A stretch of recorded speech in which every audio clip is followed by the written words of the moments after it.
नमस्कार, मैं हूं संजीव कुमार और आप देख रहे हैं biforepin.in। जिस तरह से जेडीयू में जो राष्ट्रीय अध्यक्ष का जो मामला आया, आरसीपी सिंह को बनाया गया है, इसको लेकर के जो है राजद सुप्रीमो लालू प्रसाद के जो पुत्र हैं तेज प्रताप जी, उन्होंने कहा है कि नीतीश कुमार का मानसिक संतुलन खो गया है, वो उनसे बिहार संभल नहीं रहा है, इसके वजह से उन्होंने राष्ट्रीय अध्यक्ष पद से ही इस्तीफा दिया है। तो इसके बारे में हम जानते हैं जो भाजपा के जो प्रवक्ता हैं, प्रखर प्रवक्ता हैं निखिल आनंद जी। पहले तो बिफोरपिन में आपका स्वागत है निखिल जी। जी निखिल जी, जिस तरह से तेज प्रताप जो उनका बयान का स्तर है, इसके बारे में क्या कहेंगे? तो कह रहे हैं कि नीतीश कुमार का मानसिक संतुलन खो गया, इसके बारे में थोड़ा सा बताएं। तेज प्रताप जिस तरह की भाषा का प्रयोग राजनीति में करते हैं, वो कहीं से राजनीति की भाषा नहीं है।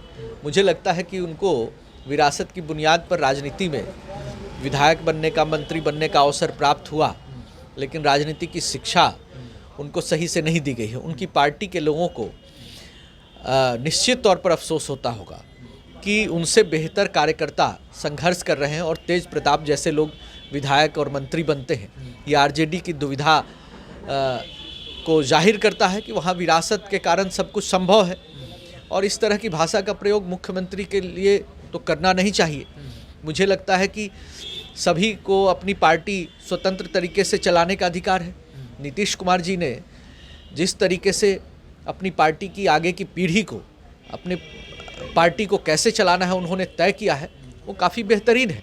जैसे लालू जी ने तय किया है कि वो स्वयंभू राष्ट्रीय अध्यक्ष परमानेंट बने रहेंगे और उनके बेटा भविष्य के नेता रहेंगे, और जो सारे नेता हैं आरजेडी के वो पिछलग्गू बने रहेंगे, झोला झंडा उठाते रहेंगे। तो इसी तरह से सबको अपनी पार्टी किस तरीके से, किस विचारधारा की बुनियाद पर किस तरह का सांगठनिक विस्तार करना है, सबको तय करने का अधिकार है।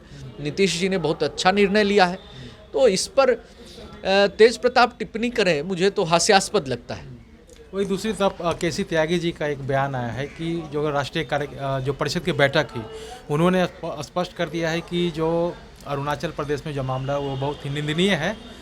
इसके बाद जो है उन्होंने कहा है कि जो केंद्रीय जो मंत्रिमंडल है, जो केंद्र में सरकार है, तो उसमें भागीदारी चाहते हैं। वो चाहते हैं कि कम से कम हमारे 2 मंत्री उसमें शामिल हो, नहीं अगर मंत्री शामिल नहीं करते हैं तो इसका परिणाम बिहार में भी भुगतने को मिल सकता है। देखिए, ये तो अगर किसी प्रदेश में, राज्य में मंत्री कौन बनेगा नहीं बनेगा, ये तो गठबंधन दलों के आपसी बातचीत का विषय है और मुख्यमंत्री जी का प्रेरोगेटिव होता है। उसी तरह से केंद्र में जो गठबंधन के घटक दल हैं, आपस में उनके संवाद आपस में है, बेहतर है। भाजपा के अपने सभी घटक दलों से एक बेहतर संवाद है, और निश्चित तौर पर मंत्रिमंडल विस्तार होगा, कौन लोग मंत्री होंगे, ये प्रधानमंत्री जी का प्रेरोगेटिव है, उनका एरिया ऑफ जुरिस्डिक्शन है। तो समय के अंतराल में सब कुछ साफ हो जाएगी, लेकिन कोई विवाद जैसी बात नहीं है। और अरुणाचल का विषय है, मुझे लगता है कि अरुणाचल में जो जेडीयू की लेजिस्लेचर पार्टी थी, वो काफ़ी पहले ही स्पीकर को मर्जर की पिटीशन दे चुकी थी, और स्पीकर साहब ने उचित समय पर निर्णय लिया। इसका किसी टाइम फ्रेम से मतलब नहीं है। वहाँ के स्थानीय मुद्दों के आधार पर अगर पूरी लेजिस्लेचर पार्टी ही जो सत्ताधारी दल है उसमें मर्ज करना चाहे, तो स्पीकर का निर्णय होता है। तो उसमें कोई राजनीतिक नहीं कि हमने तोड़ कर किसी को किसी पार्टी में मिला लिया, ऐसी बात नहीं है। और ये अरुणाचल का वहाँ के स्थानीय राजनीति के मुद्दे अलग हैं, और निश्चित तौर पर बिहार में जेडीयू और बीजेपी जिस बेहतरीन तरीके से नीतीश जी के नेतृत्व में भ्रष्टाचार मुक्त विकास के लिए काम कर रही है, बिहार के विकास के लिए, तो वो भी बहुत ही बेहतरीन है, काबिले तारीफ़ है। और हम सब गठबंधन के घटक दल आपस में बहुत ही आश्वस्त भाव से बिहार में शासन में।